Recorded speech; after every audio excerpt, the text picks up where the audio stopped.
Hello दोस्तों, कैसे हैं आप सभी। आज हम इस वीडियो में लोकसभा एवं हाल ही में संपन्न हुए लोकसभा चुनाव के बारे में जानेंगे। इसके साथ ही परीक्षा में लोकसभा से संबंधित पूछे जाने वाले प्रश्नों की चर्चा करेंगे। तो आइए हम देखते हैं लोकसभा के बारे में सामान्य जानकारी। लोकसभा यह संसद का निष्ठा सदन है। इसे निम्न सदन भी कहा जाता है। भारतीय संविधान के अनुच्छेद 81 में लोकसभा के गठन से संबंधित प्रावधान किया गया है।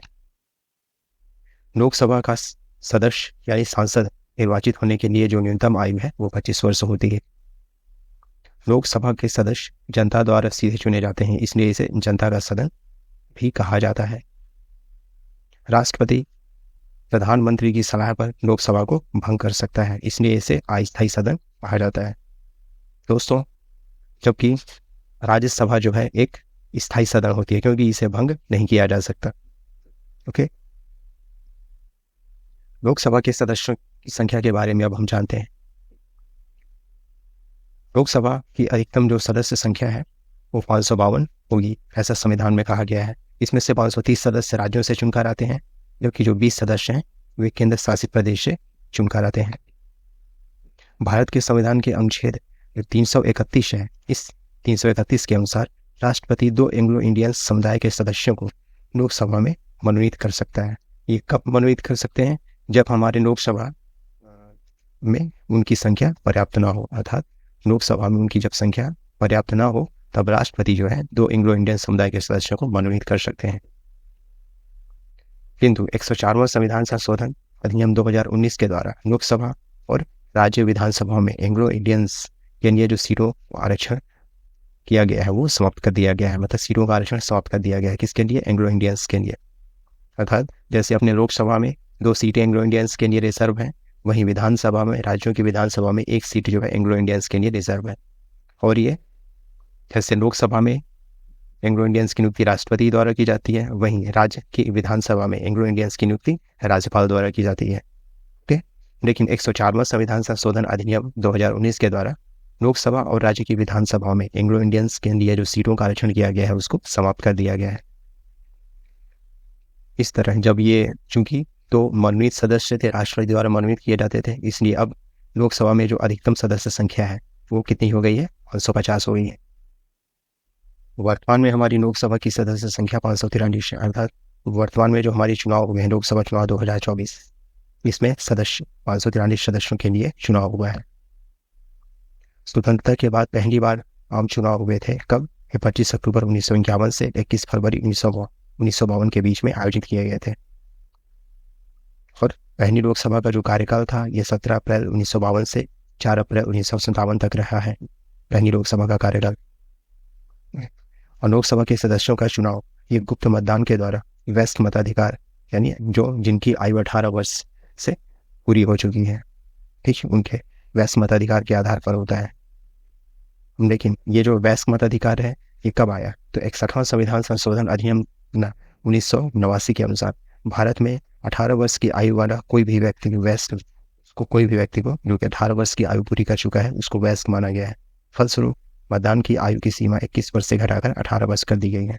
दोस्तों, यहाँ एक इम्पोर्टेंट जानने वाली ये महत्वपूर्ण बात है कि 1989 से पहले जो हमारे मतदान की आयु थी वो 21 वर्ष थी, जिसे 61वां संविधान संशोधन 1989 के तहत घटा दिया गया और 21 से घटाकर कितना 18 वर्ष कर दिया गया।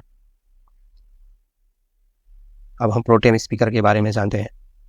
प्रोटेम स्पीकर की नियुक्ति ये राष्ट्रपति द्वारा की जाती है और यह सामान्यतः लोकसभा का सबसे वरिष्ठ सदस्य होता है। अब प्रोटेम स्पीकर की नियुक्ति क्यों की जाती है? दोस्तों, जब जो नवनिर्मित लोकसभा है, जब इसका चुनाव के बाद जो गठित लोकसभा है, इस लोकसभा में चूंकि ना तो इसमें कोई अध्यक्ष होता है और ना ही कोई उपाध्यक्ष होता है, तो चूंकि अब इसमें किस तरह से सदस्यों को शपथ दिलाया जाए, उनका अध्यक्ष और उपाध्यक्ष इनका चुनाव कैसे हो, तो इसके लिए इन सब के देखरेख के लिए एक प्रोटेम स्पीकर की नियुक्ति की जाती है और ये नियुक्ति राष्ट्रपति द्वारा की जाती है। प्रोटेम स्पीकर का हम कार्य देखते हैं। प्रोटेम स्पीकर लोकसभा के अध्यक्ष के चुनाव में सदन की सहायता करता है, साथ ही नवनिर्वाचित जो सदस्य हैं उनको शपथ ग्रहण करवाता है, यानी नवनिर्वाचित सदस्य जो है उसके सामने शपथ ग्रहण करते हैं। इसके पश्चात जो प्रोटेम स्पीकर का पद है वो स्वतः ही समाप्त हो जाता है, क्योंकि लोकसभा के जो सदस्य हैं वो अपने बीच में से ही एक अध्यक्ष का और एक उपाध्यक्ष का चुनाव करते हैं, और अध्यक्ष और उपाध्यक्ष का चुनाव होने के बाद प्रोटेम स्पीकर का जो पद है वो स्वतः ही समाप्त हो जाता है। अब हम लोकसभा अध्यक्ष के बारे में जानेंगे, क्योंकि अनुच्छेद 93 के अनुसार लोकसभा अपनी पहली बैठक के पश्चात ही यथाशीघ्र, मतलब जितनी जल्दी से जल्दी हो सके, 2 सदस्यों को अध्यक्ष और उपाध्यक्ष के रूप में चुनती है। अर्थात एक अध्यक्ष का चुनाव करती है और एक उपाध्यक्ष का, अपने बीच में से ही अपने सदस्य लोकसभा के जो सदस्य हैं वो अपने बीच में से ही एक सदस्य को अध्यक्ष और एक सदस्य को उपाध्यक्ष के रूप में चुनती है। अब लोकसभा अध्यक्ष का जो प्राथमिक कार्य है वो है लोकसभा की बैठकों का संचालन करना और कार्यवाही व्यवस्थित और नियंत्रित करना। अर्थात लोकसभा की जो अध्यक्षता है, बैठक की अध्यक्षता लोकसभा अध्यक्ष द्वारा की जाती है।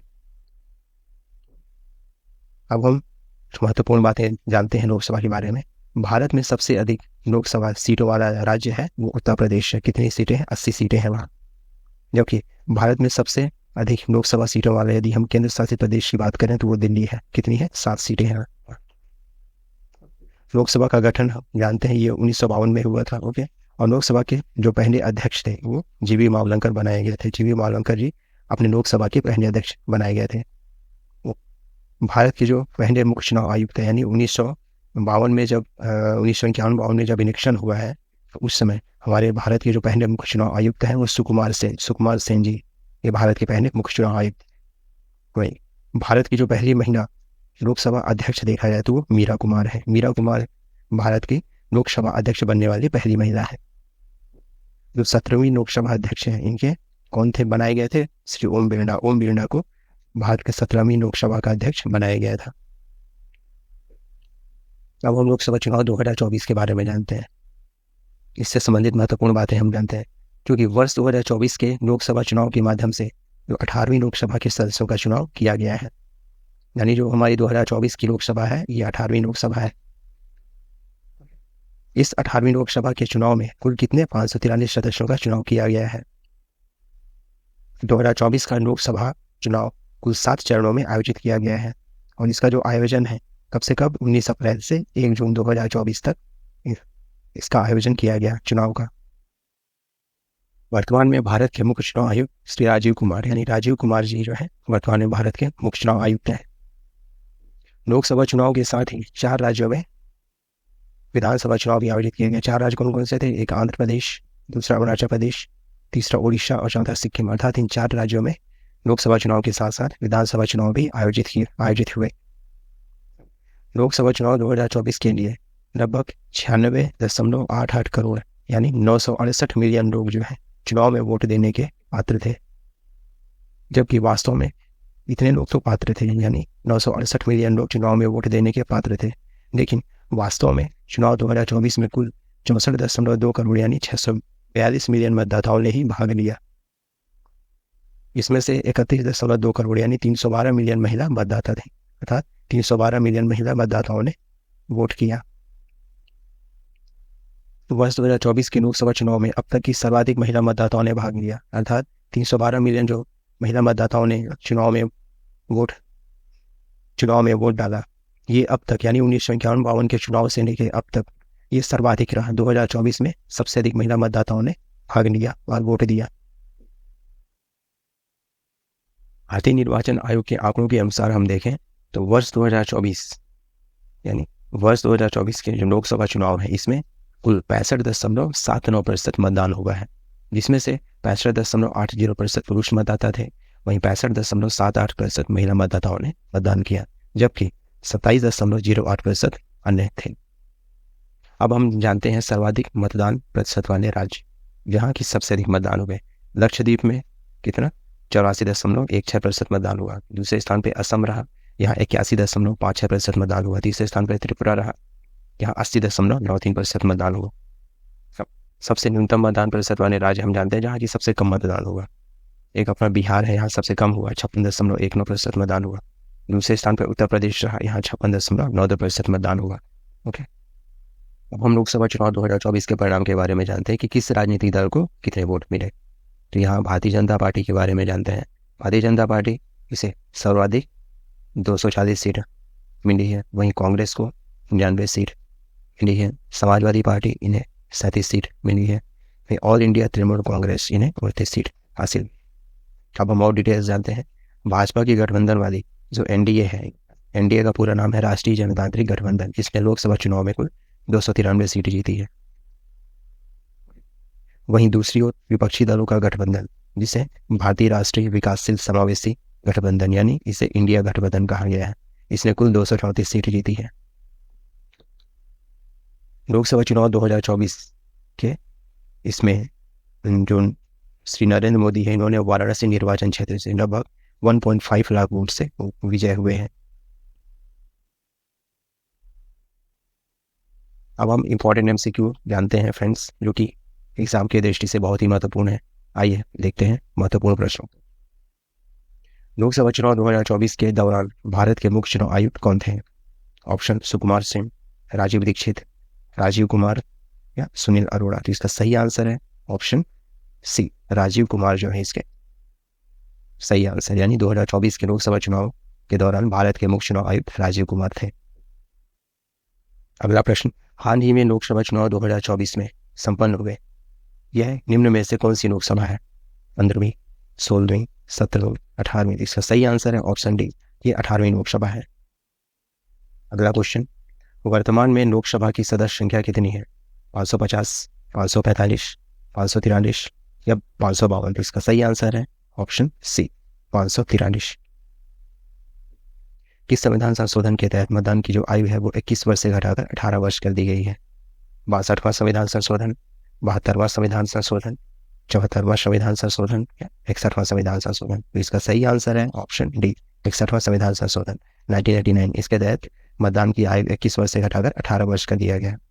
अगला क्वेश्चन, स्वतंत्र भारत की पहली लोकसभा का चुनाव कब हुआ था? ऑप्शन वर्ष 1950, वर्ष 1952, वर्ष 1953 या वर्ष 1954। तो इसका सही आंसर है ऑप्शन बी, वर्ष 1952 में हुआ था पहली लोकसभा का चुनाव। वहीं लोकसभा का सदस्य निर्वाचित होने के लिए जो न्यूनतम आयु क्या है? 20 वर्ष, 25 वर्ष, 30 वर्ष या 35 वर्ष। तो इसका सही आंसर है ऑप्शन बी, 25 वर्ष। लोकसभा का सदस्य बनने के लिए या लोकसभा का सदस्य निर्वाचित होने के लिए जो न्यूनतम आयु है 25 वर्ष है। वहीं जो 30 वर्ष है ये दोस्तों राज्यसभा के लिए है, यानी राज्यसभा का सदस्य निर्वाचित होने के लिए जो न्यूनतम आयु है 30 वर्ष यानी 30 साल है। राज्यसभा का सदस्य निर्वाचित होने की न्यूनतम आयु 30 वर्ष, जबकि जो 35 वर्ष है ये अपने प्रेसिडेंट यानी राष्ट्रपति और जो अपने राज्यपाल होते हैं, राज्यों के जो राज्यपाल यानी गवर्नर, इनके लिए जो न्यूनतम आयु है वो है 35 यानी 35 वर्ष। 35 वर्ष है, ये हमें याद रखना है। अगला क्वेश्चन, भारत में सर्वाधिक लोकसभा सीटों वाला राज्य कौन सा है? महाराष्ट्र, पश्चिम बंगाल, उत्तर प्रदेश या बिहार। तो इसका सही आंसर है ऑप्शन सी, उत्तर प्रदेश में सर्वाधिक लोकसभा सीटें कितनी? 80 लोकसभा सीटें हैं। अगला क्वेश्चन, भारत के प्रथम मुख्य चुनाव आयुक्त कौन थे? ऑप्शन सुकुमार सिंह, सुनील अरोड़ा, राजीव दीक्षित या इनमें से कोई नहीं। इसका सही आंसर है ऑप्शन ए, सुकुमार सिंह भारत के पहले मुख्य चुनाव आयुक्त थे। अगला क्वेश्चन, 2024 के लोकसभा चुनाव कितने चरणों में आयोजित किया गया?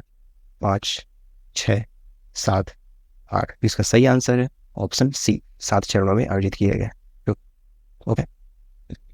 अगला क्वेश्चन, 2024 के लोकसभा चुनाव में कुल कितने प्रतिशत मतदान हुआ है? ऑप्शन है 62.85%, 69.50%, 65.79% या 67.40%। तो इसका सही आंसर है ऑप्शन सी, 65.79% मतदान हुआ। अगला क्वेश्चन, लोकसभा के पहले अध्यक्ष किन्हें बनाया गया था? ऑप्शन हुकुम सिंह, जीबी मावलंकर, नीलम संजीव रेड्डी या सोमनाथ चटर्जी। इसका सही आंसर है option B, GB Mavalankar Lok Sabha के पहले अध्यक्ष बनाए गए थे। अगला क्वेश्चन, 17वीं लोकसभा का अध्यक्ष किन्हें बनाया गया था? मीरा कुमार, सुमित्रा महाजन, ओम बिरला या रवि राय। इसका सही आंसर है ऑप्शन सी, श्री ओम बिरला अपने 17वीं लोकसभा के अध्यक्ष बनाए गए थे। अगला क्वेश्चन, भारत की पहली महिला लोकसभा अध्यक्ष कौन थी? ऑप्शन सुमित्रा महाजन, मीरा कुमार, शीला दीक्षित या इंदिरा गांधी। इसका सही आंसर है ऑप्शन बी, मीरा कुमार भारत की पहली महिला लोकसभा अध्यक्ष थी। वहीं सुमित्रा महाजन ये दूसरी महिला लोकसभा अध्यक्ष थी। अगला क्वेश्चन, लोकसभा का चुनाव 2024 में कुल कितनी महिलाओं ने मतदान किया? ऑप्शन 312 मिलियन, 412 मिलियन, 389 मिलियन या 400 मिलियन। तो इसका सही आंसर है ऑप्शन ए, 312 मिलियन महिलाओं ने मतदान किया लोकसभा चुनाव 2024 में। अगला क्वेश्चन, 18वीं लोकसभा चुनाव में मतदाताओं को मतदान केंद्र की जानकारी और चुनाव परिणाम के लिए चुनाव आयोग ने कौन सा ऐप लॉन्च किया है? ऑप्शन है सुविधा portal, VHA app, KYC app या इनमें से कोई नहीं। तो इसका सही आंसर है ऑप्शन बी, VHA ऐप चुनाव आयोग द्वारा लॉन्च किया गया है। अगला क्वेश्चन है, निम्न में से किस संविधान संशोधन के अनुसार एंग्लो इंडियंस के लिए सीटों का आरक्षण को समाप्त कर दिया गया है? ऑप्शन 102वां, 103वां, 104वां या 105वां। इसका सही आंसर है ऑप्शन सी, 104वां संविधान संशोधन 2019। इसके तहत एंग्लो इंडियंस के सदस्यों के लिए सीटों का आरक्षण समाप्त कर दिया गया है। अगला क्वेश्चन, लोकसभा की अधिकतम सदस्य संख्या है? ऑप्शन 552, 545, 550 या 543। इसका सही आंसर है ऑप्शन सी, 550। लोकसभा की अधिकतम सदस्य संख्या है 550। अगला क्वेश्चन, प्रोटेम स्पीकर की नियुक्ति कौन करता है? ऑप्शन प्रधानमंत्री, राष्ट्रपति, लोकसभा अध्यक्ष, न्यायाधीश। इसका सही आंसर है ऑप्शन बी, राष्ट्रपति के द्वारा प्रोटेम स्पीकर की नियुक्ति की जाती है। अगला क्वेश्चन है, भारतीय संविधान के किस अनुच्छेद में लोकसभा के गठन से संबंधित प्रावधान किया गया है? ऑप्शन है अनुच्छेद 80, अनुच्छेद 79, अनुच्छेद 82 या अनुच्छेद 81। तो इसका सही आंसर हो गया ऑप्शन डी, अनुच्छेद 81 में लोकसभा के गठन से संबंधित प्रावधान किया गया है। अगला क्वेश्चन है, भारत में सबसे अधिक लोकसभा सीटों वाला केंद्र शासित प्रदेश है, अर्थात किस केंद्र शासित प्रदेश में सबसे अधिक लोकसभा सीटें हैं? ऑप्शन है दिल्ली, पुडुचेरी, अंडमान निकोबार द्वीप समूह, चंडीगढ़। तो इसका सही आंसर हो गया ऑप्शन ए, दिल्ली में सर्वाधिक लोकसभा सीटें हैं, अर्थात केंद्र शासित प्रदेश दिल्ली में सबसे अधिक लोकसभा सीटें कितनी? 7 लोकसभा सीटें हैं। मुझे आशा है दोस्तों यह वीडियो आपके एग्जाम में काफ़ी हेल्पफुल होगी। ऐसे ही एग्जाम से रिलेटेड महत्वपूर्ण टॉपिक्स पर वीडियो देखने के लिए हमारे इस चैनल को सब्सक्राइब करें और वीडियो पसंद आया तो वीडियो को लाइक करें। धन्यवाद।